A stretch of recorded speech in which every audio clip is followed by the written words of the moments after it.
안녕하세요. 군사돋보기입니다. 불과 며칠 전 4월 18일을 기준으로 우크라이나 동남부 전선 전역에서 러시아군의 공세가 이어졌습니다. 추후 이는 76개의 러시아군 대대 전술단 공세로 스케일이 더욱 거대해질 예정입니다. 그런데 아이러니하게도 동부 지역 러시아군의 공세가 이어지는 곳들 중에서도 가장 위협적일 것으로 보였던 이지움의 러시아군 22개 대대 전술단이 오히려 우크라이나군의 역공을 받아 위기에 처하고 있습니다. 현지 시각으로 각종 오신트 정보와 전황 지도들을 통해 파악된 정보에 의하면 이지움 지역에는 러시아군의 22개나 되는 대대 전술단이 자리 잡고 있지만 대담하게도 우크라이나군은 이지움에 주둔하고 있는 이 대규모 러시아군을 포위하기 위해 발라클라야와 츠칼로우스케 두 방면으로 부대를 나눠 양동 공격을 가하고 있다고 하는데요. 발라클라야 쪽으로 향한 우크라이나군은 도심지까지 진입해 전투를 벌였던 것으로 추정되는 상태인데요. 이를 증명하듯 발라클라야 도심지 안쪽에 러시아군의 수호이 계열 전투기가 격추당했다는 결과를 통해 도심지 내의 전투 상황이 얼마나 치열한지 알 수 있습니다. 라이브 UA 전황 지도는 러시아군이 진격하고 있다는 것과 함께 주도권을 두고 치열하게 교전 중이거나 우크라이나군이 러시아군을 소탕하고 있는 지역이라 해도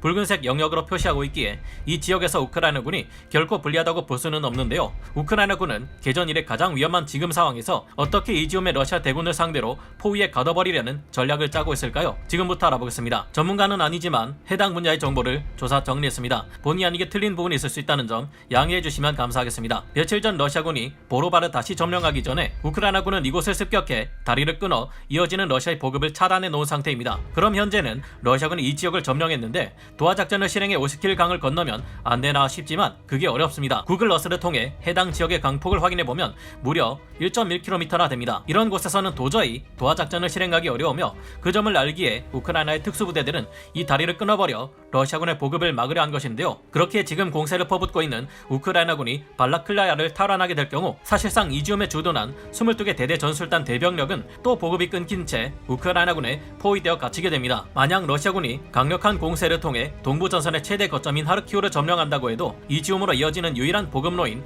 이곳 발라클라야 지역을 지금 우크라이나군에게 빼앗기게 되면 이지움의 22개 대대 전술단 병력은 보급이 끊어지게 됩니다. 보급이 끊어진 이지움의 22개 대대 전술단 병력은 전투를 진행하며 연료와 탄약, 식량을 소진할 것이고 갈수록 증원되는 우크라이나군의 역공에 포위 섬멸될 위기가 커지게 되겠죠. 그래서 러시아군 입장에서는 이곳을 반드시 지켜야 하지만 문제는 증원군을 보내기도 곤란한 상황이라는 것입니다. 앞서 우크라이나군은 발라클라야 외에도 츠칼로우스케 방면으로도 공세를 가하고 있다고 했는데요. 러시아군 측에서는 발라클라야를 수비하기 위해 너무 많은 병력을 보낼 경우 이번에는 또 츠칼로우스케 방면으로 들어오는 우크라이나군 병력의 공세에 의해 2차 물자 집적소이면서 주요 통행로의 거점이라 할 수 있는 쿠피안스크가 위험해지게 됩니다. 이 쿠피안스크는 러시아 본토의 발루이키에서 들어와 처음 만나는 교차로인데요. 이처럼 중요한 쿠피안스크가 압박받을 경우 마지막으로 쥐어짠 병력으로 가하는 러시아군 최후의 대공세 자체가 망해버릴 수 있을 것으로 추정됩니다. 그렇다고 해서 쿠피안스크를 포기하고 동쪽의 스바토브 교차로로 거점을 옮길 경우 이지움의 22개 대대 전술단은 우크라이나군에게 포위당해 또다시 섬멸될 위기에 처할 겁니다. 즉 우크라이나군이 발라클라야와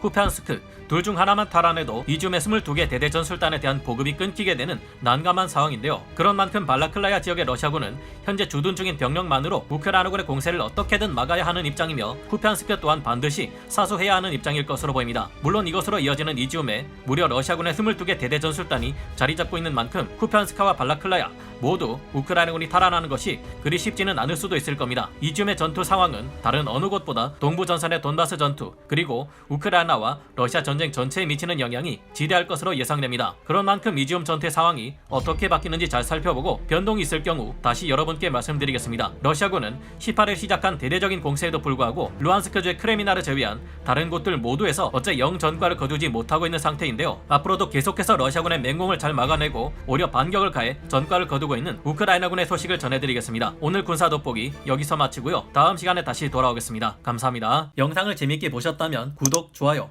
알림 설정 부탁드리겠습니다.